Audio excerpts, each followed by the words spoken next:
Bonjour et bienvenue sur la chaîne. Merci pour tous les commentaires que vous m'avez fait sur la dernière vidéo. Vous êtes nombreux à vouloir ce couteau, hein. Donc vendredi soir, c'est promis, on met ça en place. Et aujourd'hui je voulais vous présenter le Trident. Alors c'est un couteau qui existe depuis très longtemps et je vous fais une revue dessus parce que je l'ai retrouvé. Donc ça fait hyper plaisir, hein, vous imaginez bien. Je pensais l'avoir complètement perdu et je l'ai retrouvé au fond d'un sac, donc c'est juste génial. C'est un des couteaux qui a le plus de défauts. Honnêtement, hein, que je trouve avoir le plus de défauts. En tout cas, il a évidemment des qualités, mais c'est un tel plaisir à utiliser que voilà, il en devient absolument génial. Donc c'est intéressant de voir ce genre de revue parce que ça permet de voir aussi quels sont les petits critères, les petits détails qui font qu'un couteau peut être voilà, peut avoir des petits défauts entre guillemets ou certaines choses auxquelles il faut faire attention. Et celui-ci, je vous le dis, on est bourré et on va le voir évidemment en détail tout de suite. Alors un de ses principaux défauts, et on va commencer par celui-ci, c'est son prix, parce que ce couteau coûte quand même la bagatelle de 70 €, ce qui n'est pas rien parce que on est ici sur de l'AUS 8, on est ici sur du FNR, donc de la fibre de nylon renforcée. Donc en gros on est sur un acier qui n'est pas exceptionnel non plus et on est sur une base plastique. Donc c'est vrai que sur le papier le prix n'est pas réellement justifié. Alors effectivement on va payer un petit peu la marque, hein, SOG, hein, cette marque américaine. Je vous parlais de son look, évidemment on est sur un look qui est hyper agressif, hein, on est sur le côté militaire, etc. C'est pas du tout ma tasse de thé ou ma tasse de café. Mais à l'utilisation, je vous dis, c'est juste génial à utiliser. Donc vous avez vu évidemment une ouverture assistée, donc ça c'est juste un gros kiff quand même. Ici, le petit bouton là que je tire en arrière qui va me permettre de refermer le couteau. Donc à partir de là, je vais devoir compresser le ressort. Donc c'est un ressort en spirale. Ici, une petite pièce. Hop, quand je la remonte, alors on ne voit pas bien, mais il y a normalement un peu de rouge au fond qui me permet de voir que la lame est verrouillée. Malheureusement, ce bouton ne fonctionne plus. Pourquoi? Parce que la personne qui l'a démonté a perdu les micro-billes qui sont à l'intérieur. Donc voilà, donc là forcément ce bouton ne fonctionne plus correctement. Donc je vais simplement l'enlever. Ici, cette grosse ouverture, vous l'avez bien compris, se coupe-sangle. Alors c'est assez intéressant, je vous ferai une petite démo tout à l'heure parce que effectivement, ça ne marche pas avec tout. Par contre, ça marche très bien sur les colis. Justement, j'avais des colis, vous savez, avec les rubans en plastique autour. Et ben, grâce à ça, ça permet vraiment d'être sécurisé parce qu'on n'a pas besoin d'essayer de forcer avec la lame à le mettre dans tous les sens. Et du coup, avec ce système-là, bah, ça fonctionne très bien à partir du moment évidemment où votre lame elle est affûtée. Une chose également qui est assez perturbante quand on reçoit ce couteau, c'est sa légèreté. On est sur un couteau qui fait 100 grammes. Vous avez vu que c'était la même taille que le RAT 1 et il est extrêmement léger. Évidemment, c'est le fait qu'on n'a pas de plaquette à l'intérieur. On est uniquement ici avec le FNR. Et c'est vrai que ça donne un côté presque fragile au couteau. D'autant qu'ici, regardez, il y a pas mal de jeu latéralement dans la lame. Par contre, haut et bas, ça bouge un tout petit peu, mais ça se ressent pas quand on va venir ici couper. Alors évidemment, le fait qu'il n'y ait pas ces plaquettes, ça ne va pas rigidifier, le couteau. Et c'est vrai que c'est une sensation un petit peu bizarre. Alors c'est pas, ça bouge pas non plus comme ça, hein. Mais c'est vrai que quand on vient ici tripoter le couteau, ça donne pas hyper confiance de ce côté-là. Et je vous dis le côté léger. Alors évidemment c'est sympa parce que si on le transporte, on a quand même du poids en moins.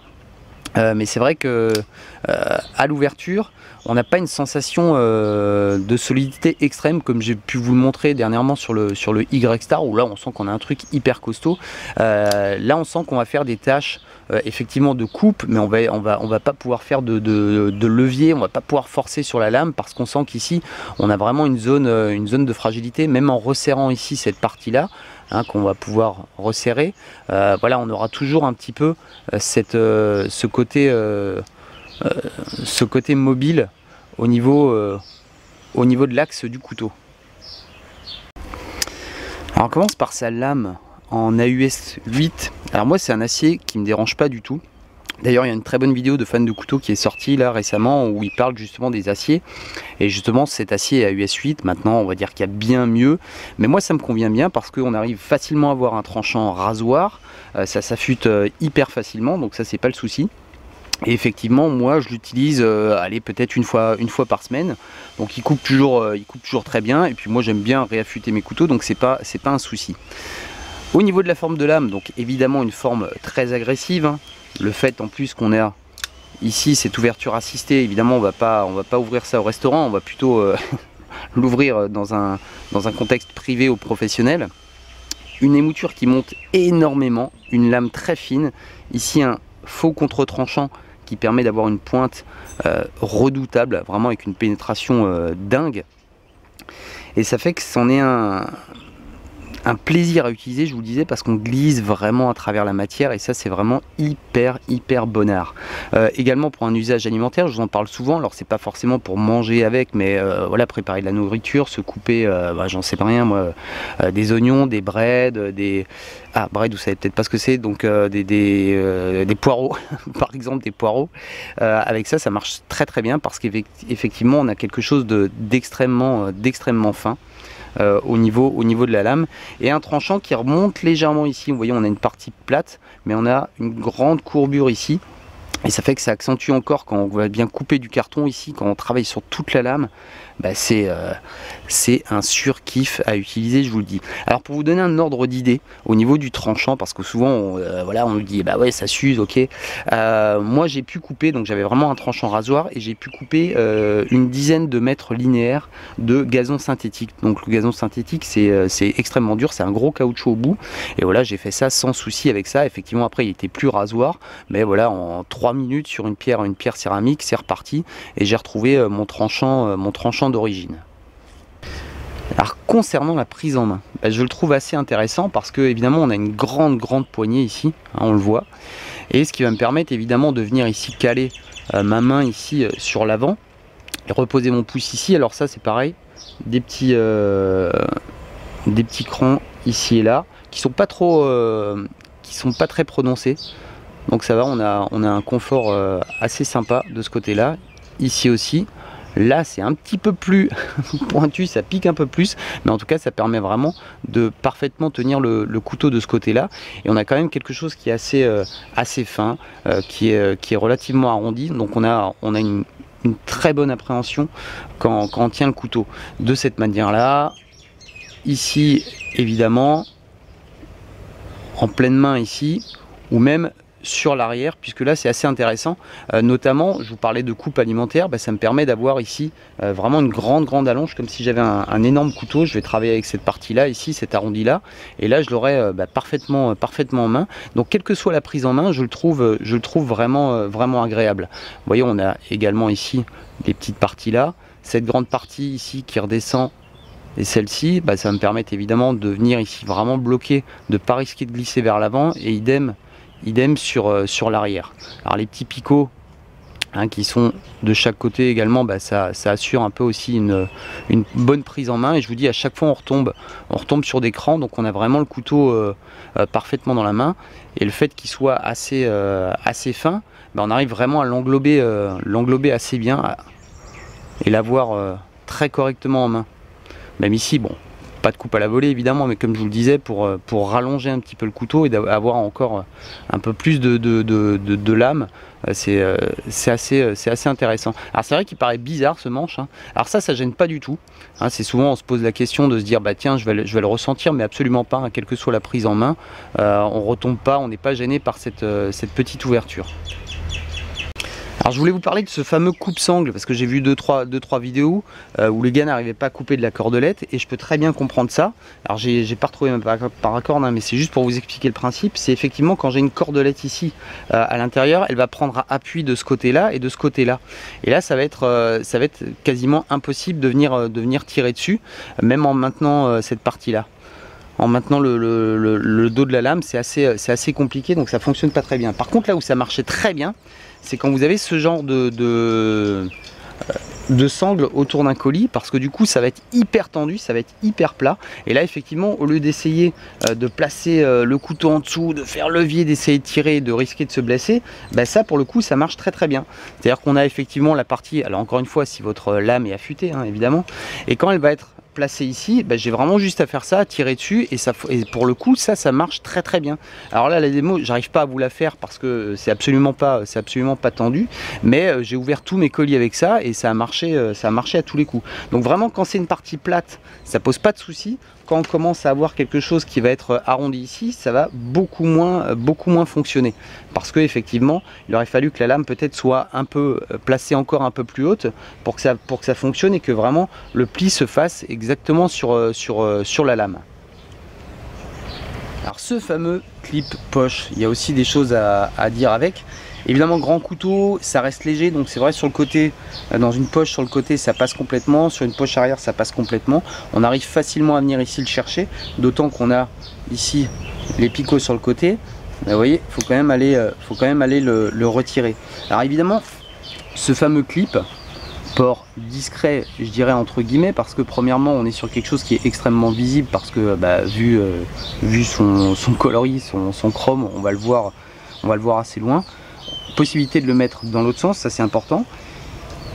La marque elle est hyper apparente, donc forcément si on s'y connaît un petit peu on va savoir que c'est pas un stylo que vous avez en poche. Et la deuxième petite chose qui est un petit peu gênante parfois, c'est le fait qu'il soit évidé, et surtout sur la partie ici basse, parce que parfois il vient s'accrocher en fait dans les surpiqûres. Alors, notamment moi dans mon sac, bah, quand je le place dans la poche sur le côté, bah, chaque fois que je veux le retirer, bah, ça va venir ici coincer ici à l'intérieur. Donc il faudrait presque avoir une pièce à l'envers ici, entre le S et cette partie là, qui remplissent cette partie pour pas avoir ce genre de petits soucis. Donc ça c'est un peu couillon. Par contre vous avez vu, le fait qu'il soit assez plat, bah, c'est pas dérangeant. Moi je l'avais le premier jour dans la poche arrière toute la journée et franchement ça passe crème comme on dit. Je vous le disais, cette fameuse pointe, moi ça a été un kiff le premier jour quand j'ai eu du carton à couper, parce que ça rentre comme dans du beurre, vraiment.